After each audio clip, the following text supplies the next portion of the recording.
गोपीचंद पडळकरांच्या वादग्रस्त वक्तव्याचे पडसाद, पवार गटाकडून अनेक ठिकाणी आंदोलन आणि निषेध। पडळकर काय बोलतात ते मुख्यमंत्र्यांना विचारा, सुप्रिया सुळे यांचा निशाणा। शरद पवार गोपीचंद पडळकर यांच्यावर नाराज, मुख्यमंत्री फडणवीस यांना फोन करून व्यक्त केला निषेध। मोदींच्या आईचा व्हिडिओ बनला तेव्हा पवार गप्प का बसले, आमदार पडळकर यांनी शरद पवारांना डिवचलं। आमदार पडळकर यांचं वक्तव्य असमर्थनीय, मुख्यमंत्री फडणवीसांकडून पडळकरांना समज।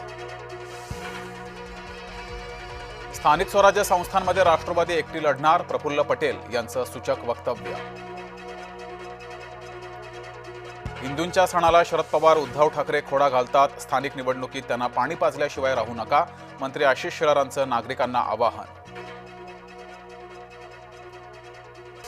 मुंबईत रोडच्या कामात भ्रष्टाचार, 5% कमिशनवर रोडची कामं केली गेली, बीएमसीवर 25 वर्ष ठाकरेंचीच सत्ता, द एन्काउंटर कार्यक्रमात अमित साटमांचा हल्लाबोल।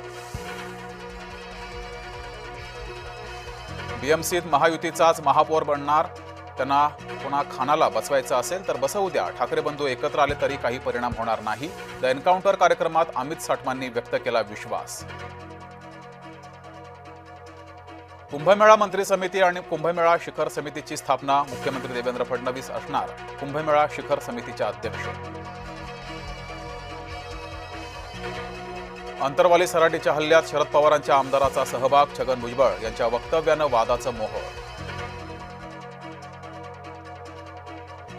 भुजबळांच्या आरोपांवर अजित पवारांची प्रतिक्रिया, अंतरवाली सराटीतील प्रकरणाची चौकशी झाली आहे, पोलीस तपासात सत्य समोर आलंय, अजित पवारांचं वक्तव्य। सावित्रीबाई फुले पुणे विद्यापीठात NSUIचं आंदोलन, विद्यापीठानं केलेल्या परीक्षा शुल्क वाढीला विरोध। अंदेकर कुटुंबाला पुणे पोलिसांचा पुन्हा दणका, अंदेकर कुटुंबाची 27 बँक खाती गोठवली, बँकेत सुमारे 51 लाख रुपये असल्याची माहिती। हिंगोलीमध्ये मुसळधार पावसामुळे पिकांचं नुकसान, सरकारनं मदत करण्याची शेतकऱ्यांची मागणी।